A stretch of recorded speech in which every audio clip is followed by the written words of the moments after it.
Hey everyone, it's George from Blockchain TXB and today is the 31st of October 2022 and today marks the 14th year anniversary of when Satoshi Nakamoto did release the Bitcoin Whitepaper.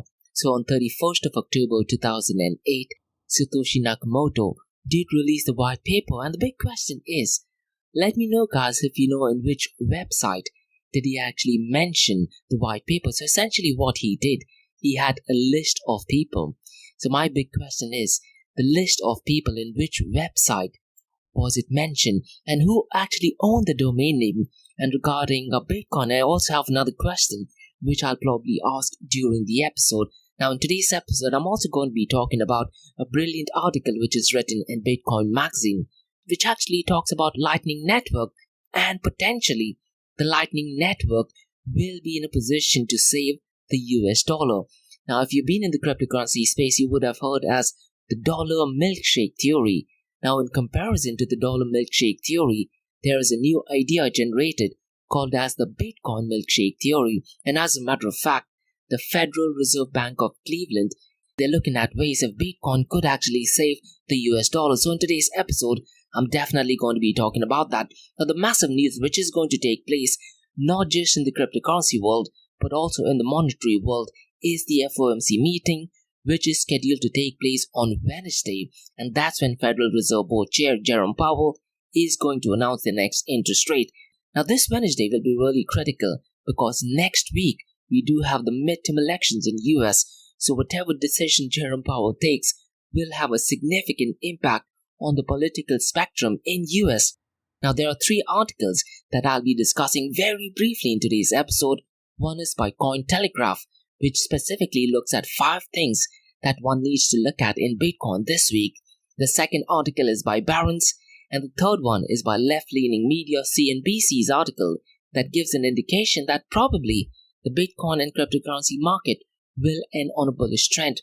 Now the massive news which is going on since the last 7 days is Dogecoin, and Dogecoin seems to be up by over 98% since the last 7 days, and this is mostly to do with Elon Musk's acquisition of Twitter. So we'll be talking about that in today's episode, and we'll also be looking at how Elon Musk could have a significant impact not just on the price of Twitter but on other cryptocurrencies as well. Now regarding UAE, I have 2 news, and the first news guys, I really am not sure if the information that I'm going to give out is 100% accurate, and I'll explain that while I'm explaining the UAE news. The first news is about Elro Dubai, and they have partnered with NFT ticketing provider called as Seedlab NFT. Now the reason why I'm saying I'm not sure is because there's some drama or correction going on with LinkedIn, because looks like Elro Dubai is different to Elro Spain, and I'll be explaining that in today's episode. And the second news is a massive event that is taking place on the 23rd and 24th of November called as Global Blockchain Congress, which is done by Agora Group. And Agora Group have registered via Fujairah UAE, so we'll be exploring that in today's episode. So welcome everyone, it's A-Team here in Dubai and you're listening to Crypto and Coffee at 8, where we cover top news and information pertaining to Bitcoin, blockchain, beyond blockchain, cryptocurrencies, NFTs, DeFi and Metaverse. And how the series of episodes in the Crypto and Coffee at 8 works is, we usually cover some top news and information pertaining to the price of cryptocurrencies, some major breaking news, occasionally short and sweet news as well. News that has an impact in the cryptocurrency world. The other 2 news and information is related to Dubai, UAE and Middle East in the world of Bitcoin, blockchain, beyond blockchain, cryptocurrencies, NFTs, DeFi and Metaverse.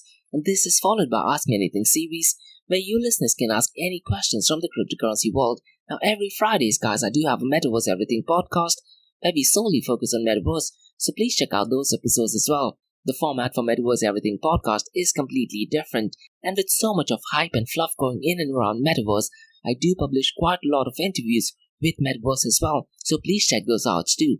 And I tend to publish a daily and weekly report via my LinkedIn profile. My LinkedIn profile is in the show notes below. But before we kickstart today's episode, I have an important message, so check this out. Firstly guys, Startup OI is global one-tech platform for tech. It offers global high-paying tech jobs with flexibility in working time and location, global free tech events, and tech networks to connect with global like-minded engineers. A brilliant platform to listen to the tech experts in Metaverse and to grab their insights. Now listen, all you have to do is download the app Startup OI. If you're using an Android version, go to Google Store and App Store for iOS devices. Alternatively, you can also click on the show notes below to download Startup OI. Next, the 10th edition of the world-renowned flagship, that is Global Blockchain Congress by Agora Group, is taking place on November 23rd and 24th at Sofitel, Dubai, the Palm, and there will be more than 60 speakers, 150 investors, 30 sponsors, and these sponsors offer metaverse, gaming, NFTs, and DeFi projects looking to raise funds, 20 media partners, and more than 300 delegates. So listen guys, if you're a blockchain startup looking to raise funds, join Agora on this special edition on the Global Blockchain Congress and have a one-to-one meeting with pre-qualified investors. And this edition's main themes are digital assets regulations in the GCC, Web3 platforms, metaverse, gaming, and NFTs. Now remember guys, the spots are limited, so register online via the link in the show notes below, or go to Agora's LinkedIn page, or go to the website. All the details are in the show notes below. Next, guys, listen, if you're into fitness, if you're into adventure, if you want to do something wild but still want to keep your health in check, there is a new podcast in town, a podcast focusing on obstacle course race in the Middle East. The podcast is called Rise in the Obstacle Course Race. And Rise in the Obstacle Course Race podcast is a peer-to-peer community-driven podcast where they talk all about obstacle course race in the Middle East, from Sandstorm to Spartan Race, from Tough Mudder to Desert Warrior Challenge, and also the Government Gov Games, and quite a lot more. The podcast has interviews with athletes locally and internationally to get inside scoop on how athletes prepare for obstacle course race. In the podcast, they also talk about interesting stories on why they are motivated to do obstacle course race. And that's not all. They also plan to release 7 NFTs. And these NFTs are no ordinary. These NFTs will represent every emirate in the UAE. And listen guys, these NFTs are going to be absolutely massive. So do one thing, go to Spotify, go to iTunes, go to any leading podcasting platform and search for Rise in the Obstacle Course Race podcast. And finally guys, not your keys, not your crypto. If you have dabbled with cryptocurrencies and now are seriously getting to protect your cryptocurrencies, there is no better way to protect it by using a hardware wallet. And this is where Ledger Wallet kicks in. And Ledger Wallets are hardware cryptocurrency wallets made by Ledger, a company headquartered in Paris, France. And Ledger's hardware wallets are multi-currency wallets that are used to store private keys for cryptocurrencies offline. And Ledger offers 2 hardware wallets, the Ledger Nano and Ledger Nano X wallets. They are world-class experts with extensive crypto security backgrounds. They continuously look for vulnerabilities in Ledger products in a constant effort to improve the level of security. Now, in today's world, securing these digital assets is a critical challenge, and this is where Ledger kicks in. So click the link below to buy your hardware wallet and support this podcast. It is a brilliant way to support this podcast. So what are you waiting for? The link is in the show notes below. Now, since we've taken care of that, let's look at the global crypto market. As of 31st of October, that is Halloween Day, now the global cryptocurrency market is a little above the $1 trillion mark and is currently at $1.03 trillion.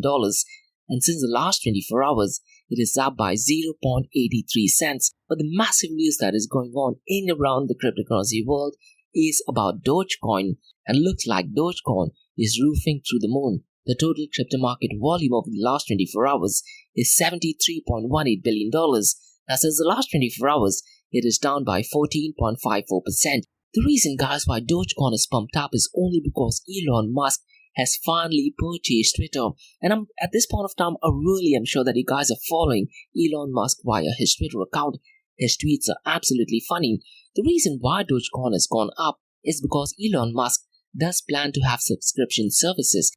And I believe the rough estimate is $3, but rather than paying in fiat currencies, he did actually propose to make $3 to be paid via Dogecoin. Now, I do remember reading through the tweet, and one random guy did actually say that if you look at $3 in some remote countries, let's say like in Africa or Zimbabwe, that is also quite a lot of money. And that's where he mentioned that the funds will be converted via Dogecoin, and whatever is suitable, or rather whatever is the value of $3 in Zimbabwe, equivalent amount will be paid via Dogecoin. And that's one of the reasons why Dogecoin has gone up. Now listen guys, I'm a massive fan of Elon Musk, and if you're an extreme left-wing supporter, you might not like Elon Musk.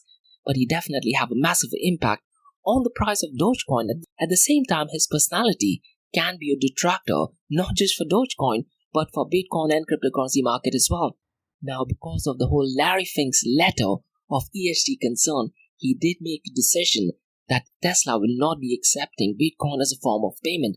So having multi-billionaires is definitely not ideal, particularly when you talk about peer-to-peer cryptocurrencies such as Bitcoin and open blockchain. Now let's look at the volume of DeFi. 2022, guys, has if not been one of the worst years for DeFi. The volume of DeFi is down to $3.90 billion, and the total value locked is $55.83 billion. And MakerDAO accounts for 14.75% with $8.23 billion locked in MakerDAO protocol. And surprisingly, guys, the volume of DeFi accounts for only 5.33% of the total crypto market 24-hour volume. But the volume of stablecoins is marginally gone up in comparison to, let's say, the last 6 months. And the fact that the numbers that I'm looking at is kind of like a Sunday in other parts of the world is relatively better.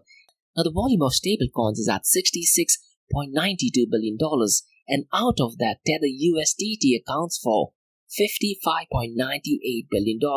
So when it comes to stablecoins, Tether USDT is definitely dominating the stablecoin volumes.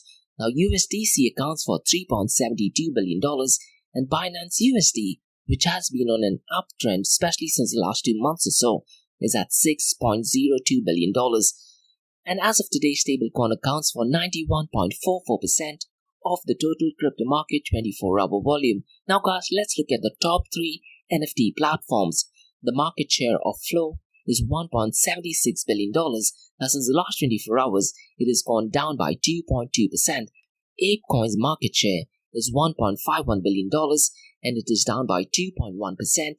And Sandbox is at $1.32 billion, and since the last 24 hours, it is down by 3.33%. Now, guys, let's look at the market share, 24-hour trading volume, and the dominance between Bitcoin and Ethereum. Now, to be honest, the market share of Ethereum has definitely gone up, especially over the weekend. It is very close to the 50% mark of that of Bitcoin. Bitcoin's market share as of today is at $397.5 billion, whereas Ethereum is at $198.25 billion. The 24-hour trading volume of Bitcoin is $34.8 billion, and Ethereum's 24-hour trading volume is $15.5 billion. Now, what I'm really interested to see is the report by Glassnodes, which they tend to provide on Monday. So later on in the day, do look out for weekly insight by Glassnodes and also by CoinShares.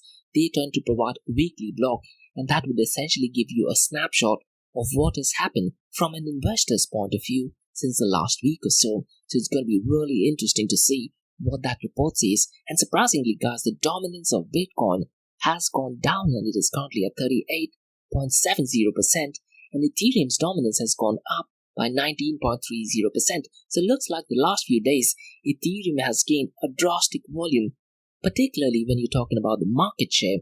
Now, guys, what I'm going to be doing is just this particular week, I'm going to be looking at the market cap of the top 5 privacy coins. Now, Monero, which is one of my favorite cryptocurrency, and I do feel that Monero is everything that Bitcoin wanted to be. The market share of Monero, or XRM, is $2.74 billion. And Zcash, which is another privacy coin, the market cap is at $835 million. Now, just some fun fact, guys. The day Zcash was released, the price of Zcash for that particular week was almost double of that of Bitcoin. And this lasted for at least 4 to 5 days. And after that, the price of Zcash did actually fall down. And I'm talking about this way back in 2016, before the whole ICO craze. Decred is at $398 million, and that is number 3 so far as the market cap of privacy coins is concerned. And fourth is Harmony, which is at $246 million, and finally Horizon at $178 million. So clearly Monero does seem to be an outlier. And listen, guys, if you do want to learn anything about Monero, go to YouTube. There is a series called as Breaking Monero, which breaks down the basic elements of Monero, and it is an extremely technical series, but definitely worth listening to it. Now let's look at the price of the king of all kings, that is Bitcoin. Now, surprisingly, since the last 24 hours, it is down by 0.17 cents, and the price is $20,699. And since the last 7 days, it is up by 6.84%. Ethereum has gone up ridiculously well. Since the last 7 days, it is up by 19.96%, and it is currently at $1,617. Since the last 24 hours, it is up by 1.11%. But Binance Coin looks like it has reached a new all-time high at $333. And since the last 24 hours, it is up by 7.49%. And since the last 7 days, it is up by 21.69%. My question, guys, which you guys may not like is, could it be possible that Binance could become bigger than Bitcoin? Now, the answer will actually surprise you. But if you remove your personal emotions and just look at the facts, Binance is turning out to be an absolute giant in the cryptocurrency space. The Binance exchange is ahead by a long shot. And apart from that, if you look at the transactions that are taking place in the Binance BNB chain, they also have a stable coin, and there is some war going on between Binance USD versus Circuits USDC. So keeping all of these things in mind, I do have a feeling that Binance could actually pose a serious threat to Bitcoin and other cryptocurrencies as well. I'm definitely not advocating that, but just stating the facts. And guys, the massive news for today is the 14th anniversary of the Bitcoin Whitepaper. So what Satoshi Nakamoto did, he had a website called metzout.com, and in that he had a list of people who could sign up using their email address, and he did actually publish the white paper to this email address on the 31st of October 2008. So today marks the 14th anniversary of the Bitcoin white paper. So the question that I did actually ask at the beginning of the episode was, which website did Satoshi Nakamoto use? And the website was metzout.com. Now the question that I'm not going to give the answer is, who actually owned the domain? And the answer should actually surprise you, because it is not an average individual who actually owned that particular domain. And another question which I wanted to ask, and a lot of the cryptographers would already know, but if you're getting new into the cryptocurrency space, or if you're against the financial system, at this point of time, I'm pretty much sure that you know that Bitcoin uses a secure hashing algorithm called 256. But the question is, who do you think invented SHA-256 or secure hashing algorithm 256? Mention your answers in the comment section below. Now look guys, when you talk about Bitcoin, Lightning Network is definitely gaining a lot of momentum. And guys, probably from November month onwards, I do plan to release 6 episodes explaining Lightning Network at a basic beginner level, advanced level, and at a technical level. Now, Bitcoin Magazine did release a beautiful article that talks about Lightning Network to back the US dollar. And this is part of Bitcoin Milkshake Theory, which is also a part of the Dollar Milskake Theory. Now listen guys, go to YouTube, type in Dollar Milskake Theory, and this Dollar Milkshake Theory did make lots of news and headlines.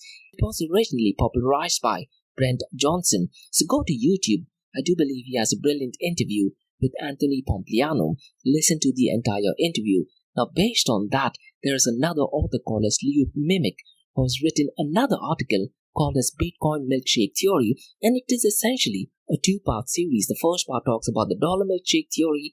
The second one talks about the Bitcoin Milkshake Theory. Now what he talks about is how the United States government is likely to back the US dollar with Bitcoin in order to protect its status as the issuer of global reserve currency. And as per the article, the Federal Reserve Bank of Cleveland seems to be paying close attention to these developments, and they've recently published a paper titled The Lightning Network, Turning Bitcoin into Money. So guys, please read through the document. It's an 18-page document, which is a working paper written by Anatha Krishna, Divakarani, and Peter Zimmerman. And they made some really interesting points in that article, and they talked about some evidence of centralization in Lightning Network and how that has actually improved its efficiency. But the finding also suggests that off-chain netting benefits of Lightning Network can help Bitcoin to scale and function better as a means of payment. But when you talk about the centralization aspect, does it mean that Lightning Network does not solve the blockchain trilemma problem? Now I do feel that as time goes by, the degree of decentralization, or distributed how I like to call it, will eventually happen. Will that take a couple of years? I don't think so. It most likely might take at least a decade or maybe even longer. That being said, the article is really good and I would really encourage you guys to go ahead and read through it. And later on in the month of November, I do have a session talking about Bitcoin Lightning Network as well. So I'll definitely try to touch base on this. Now this week, guys, there's a massive interest rate which is going to take place on the 3rd of November. And the Federal Reserve Board is going to schedule a meeting and they're going to discuss what the next interest rate hike will be. Now, last time when there was an interest rate, I was under the assumption that they will only increase it by 50 basis points, and I was 100% wrong. Now, the reasoning for that was I was under the assumption that Jerome Powell will fall down to political pressures and will not increase it to 75 basis points, because my reasoning was that the left-leaning media and the left-leaning politicians will be in a much better place politically, keeping in mind the midterm elections, if Jerome Powell would have reduced it to 50 basis points, which means the people are happy and they would vote for the current administration. But Jerome Powell did not do that and he stuck to 75 basis points. Now, is that same thing going to occur 2 days from now? Most likely, I do think so. And if that thing happens, politically, it does give the right wing or the Republican Party a better advantage. And if it does not happen, I think it's too late for the Democratic Party to take any advantage of that, because the damage is already done so far as inflation is concerned. So guys, on Wednesday, make sure that you look at information from the first source. Now, Jerome Powell does go live on YouTube, and one thing which I often say, guys, is make sure that you get information from your first source. Avoid looking at mainstream medias. They often give misleading or incorrect information. Now, with reference to that event, there are a couple of articles that are merging well with cryptocurrencies, and Cointelegraph does particularly focus on 5 things pertaining to Bitcoin and the interest rate. So the 5 points that they mention is FOMC countdown enters final days, and they've given a brief explanation from their point of view how that will impact the price of Bitcoin and other cryptocurrencies. The second one is clear double top sparks Bitcoin downside talk. The third one is too early to bottom. The fourth one is supply shock risk highest since 2017. And the final 5th point is sentiment hits 6-week highs with price. So go through the article. Now, personally, I did not like some of the things that they mentioned, but based on what your idea of the fintech sector is, based on your understanding of what the charts and graphs is, maybe you have a different opinion. Now, Barron's, they have also mentioned a really interesting article which talks about why this week brings the real test so far as Bitcoin and cryptocurrencies is concerned, and CNBC did actually mention that despite what's going to happen on Wednesday, they feel that the end will be bullish for Bitcoin and cryptocurrencies. Now guys, one thing which I often say is, when you talk about price predictions, you need to always remember all price predictions are 100% right 50% of the time. Now guys, let's talk about 2 news regarding UAE. But before we move on to 2 crypto and blockchain news regarding UAE, I have 2 news regarding obstacle course race in UAE. The first news is about Spartan Race, and they have a massive event in December, the World Championship. And this is the second time they have the World Championship event in Abu Dhabi. And guys, I have a standalone episode with Spartan Race founder Joe Cena talking about Spartan Race NFT. And Sean, who's the Chief Technology Officer, was also in the podcast. And Calvin, who's one of the OGs in the NFT space, was at the podcast as well. So we discussed from a business point of view, why did Spartan Race decide to go ahead and launch its NFT, what were the challenges, and quite a lot more. So please check out those episodes. It is a standalone episode talking more about NFTs and not so much regarding obstacle course race. And the second message is also about obstacle course race and my favorite one, that is Tough Mudder. And listen guys, I'm on a mission to do my 100th Tough Mudder, so check both the messages now. The first message is from Spartan. Now Spartan is a global fitness brand with 10 million strong community. They create transformational events, experiences, products and content to help people, companies and teams tear down boundaries and expand what they believe to be possible. From day one, nearly 2 decades ago, they've been champions of human transformation, and they live to help people get outside, eat healthy, and develop habits that lead to a life of constant progress. With families of brands, they push people from every corner of the globe outside the comfort zone and immerse them in a world of tough fitness and elite sports. Now, they do this because you can face and overcome adversity head on, and your potential is limitless. Now this year in December, in Abu Dhabi, the land of Gazelle, thousands of athletes and spectators will gather at the metropolis in the desert to compete for Spartan immortality.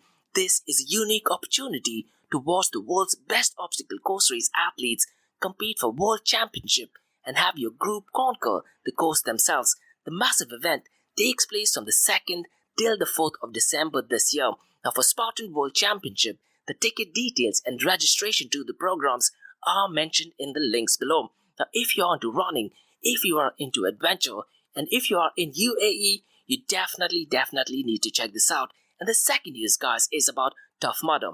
Now listen, guys, there are 3 things that I'm extremely passionate about. All 3 of them have some kind of similarity. That is heavy metal, Bitcoin, and obstacle course race. Now we've looked at the premier obstacle course race event, that is Spartan Race, which is taking place between the 2nd and 4th of December.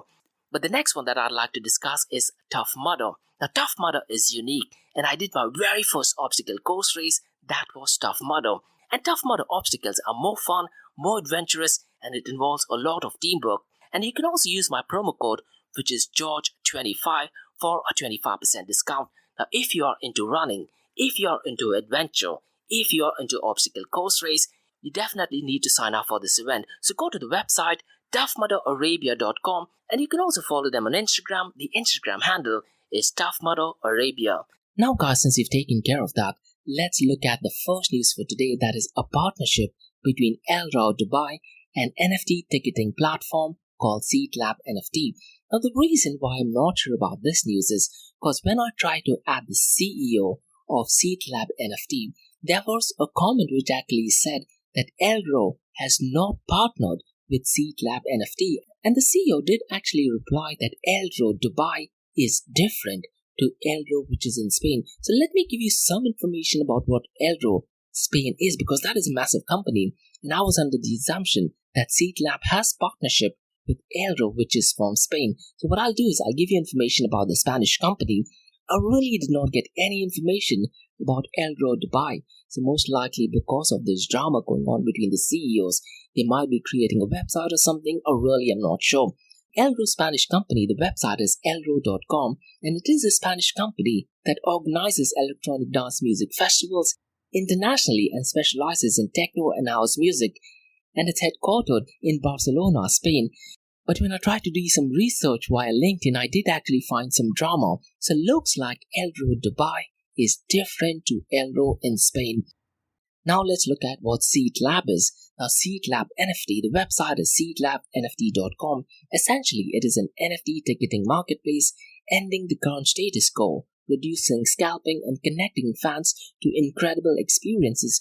So this whole idea of proof of attendance looks like that would actually happen.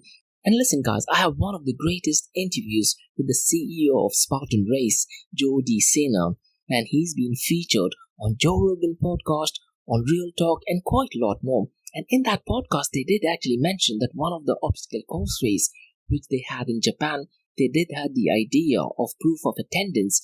So it looks like ticketing is merging really well with NFTs. Now let me try to share some information about the news. So the news is that Elro Dubai has partnered with NFT ticketing provider Seedlab NFT, and this will have proof of ownership.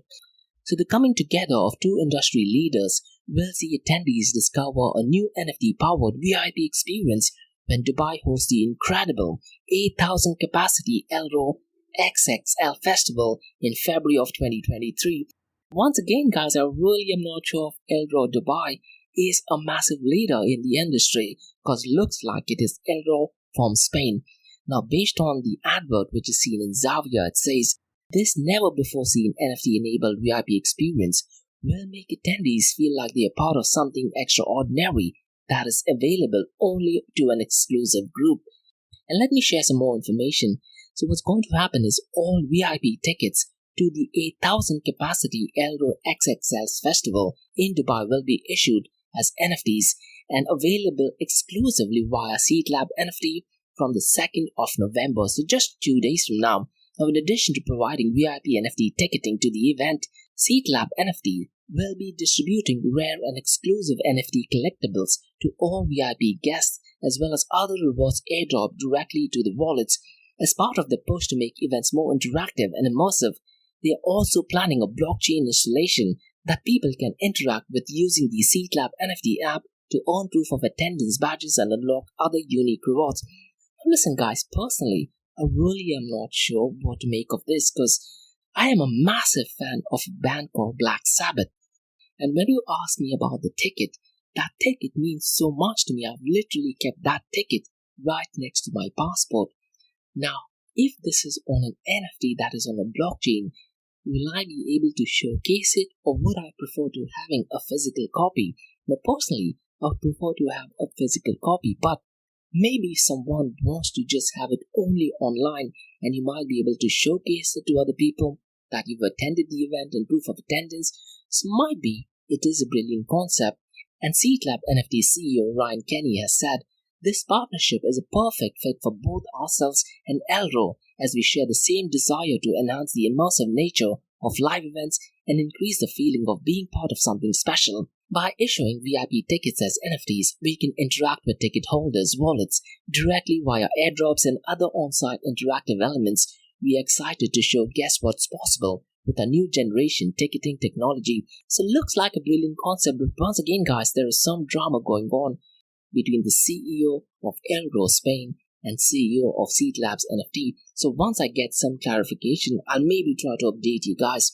The next news is about a massive event which is taking place between the 23rd and 24th of November, and this is done by Agora Group.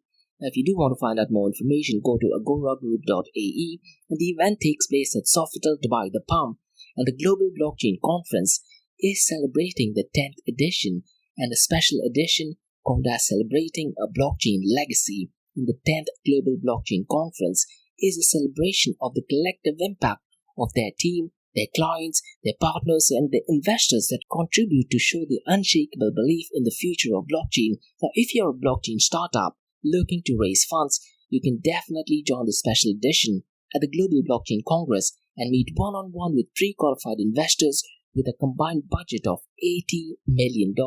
So definitely massive. Now on day one, they're going to be having a panel discussion on Dubai Metaverse strategy, and they're going to be discussing what makes a great ecosystem, the importance of Web 3.0 opportunities for brands and users.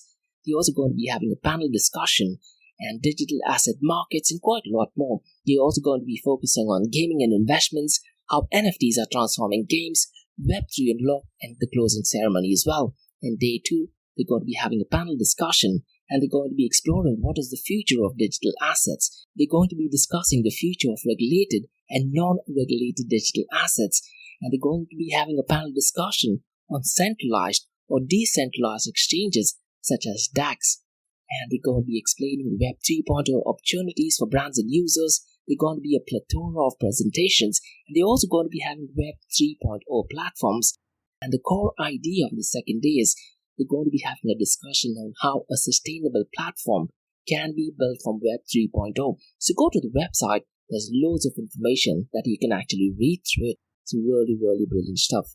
So that's all for today guys on the Crypto and Coffee at 8 from Blockchain DXB. In case if you guys have any feedback or suggestions, please drop me an email to info@blockchaindxb.com and check out my website www.blockchaindxb.com. And also guys, check out my other website that is area2071.com that talks everything about Metaverse.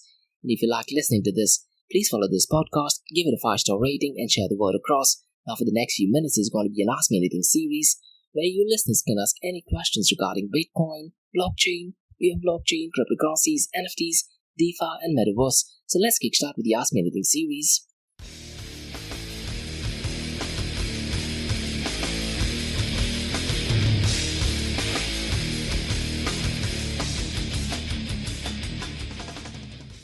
Hey everyone, it's George from Blockchain DXB. You're listening to the Ask Me Anything series where you listeners can ask any questions regarding Bitcoin, blockchain, beyond blockchain, cryptocurrencies, NFTs, DeFi, and Metaverse.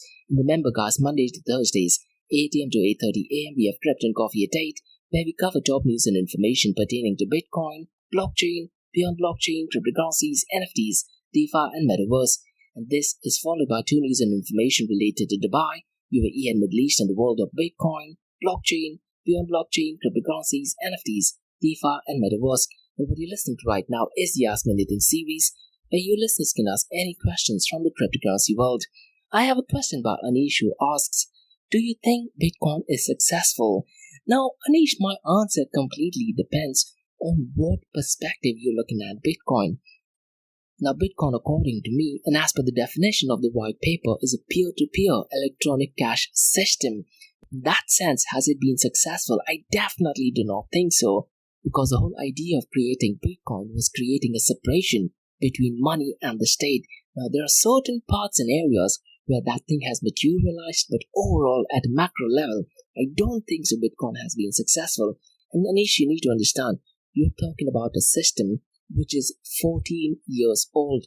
When Bitcoin was created, Instagram did not exist, TikTok did not exist, and look at the impact they have had on other people's life. Now, if you were to take that into consideration and being completely impartial, I don't think so Bitcoin has been successful. Now, if you're looking at just the monetary aspect of it, 100% yes, Bitcoin has been successful in terms of, something which did not exist 14 years ago. The price was literally zero, and now it is well over $20,000.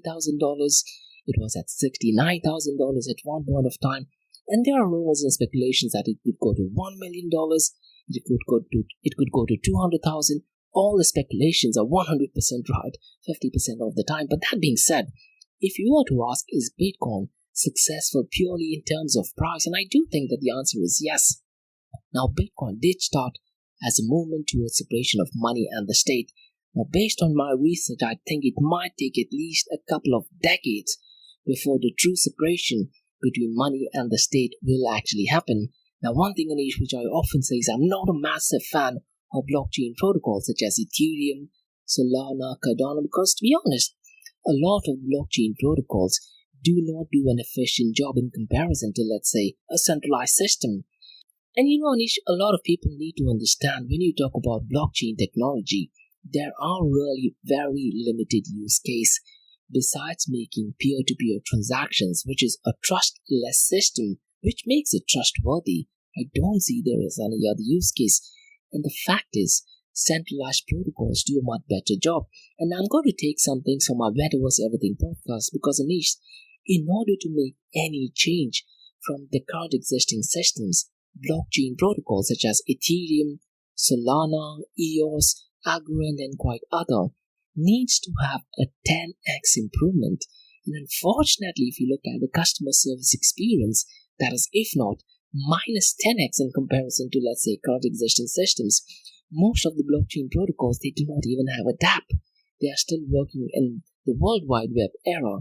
So we are nowhere near even 1x better or 2x better. The whole idea of using private key and public key just completely kills the user experience. Now, could this change over time? I do think so, probably a couple of decades from now, that thing will change. Now, Anish, you also need to remember, in a couple of decades, central bank digital currencies will be going mainstream as well. And last week, I believe on the 27th of October, I did talk about multiple central bank digital currencies. And I'm not sure, Anish, if you're from UAE, but the UAE Central Bank and 4 or 5 banks from UAE are also part of the multiple central bank digital currencies. And central bank digital currencies or central bank are also taking privacy quite serious. Now, keeping all these things in mind, I really am not sure if Bitcoin was successful. But if you were to only look at the price of Bitcoin, then it's a no-brainer that Bitcoin has definitely been successful. And another way of looking at it is maybe Bitcoin did motivate other protocols. And I could be wrong. It could be possible that once we solve the blockchain trilemma problem, and if we have a 10x improvement, blockchain protocols might be much bigger, might be much better than current existing systems. But other than that, I do think Bitcoin has a long way to go. Now, could Lightning Network help Bitcoin? I definitely do think so. And once you truly understand what Lightning Network is, you would understand what it is not. And in today's episode, I actually talked about centralization. So far as Lightning Network is concerned, could it be possible that the degree of centralization get reduced and we work on a perfectly distributed system? If that thing happens, I don't see another use case for blockchain protocols as well. So the future is uncertain. But to answer your question, unfortunately, Anish, I don't think so Bitcoin is successful how it was intended to be. So that's all for today, guys, on the Crypto and Coffee at 8 from Blockchain DXB. In case if you guys have any feedback or suggestions, please drop me an email to info@blockchaindxb.com and check out my other website, that is www.area2071.com, that talks everything about Metaverse. And guys, if you like listening to this podcast, please click on the follow button, give it a 5-star rating, and share the word across. And remember, Monday to Thursdays, 8 a.m. to 8:30 a.m., we have Crypto and Coffee at 8. We usually cover some top news and information pertaining to the price of cryptocurrencies, some major breaking news, occasionally short and sweet news as well, news that has an impact in the cryptocurrency world. The other two news and information is related to Dubai, UAE, and Middle East in the world of Bitcoin, blockchain, beyond blockchain, cryptocurrencies, NFTs, DeFi, and Metaverse.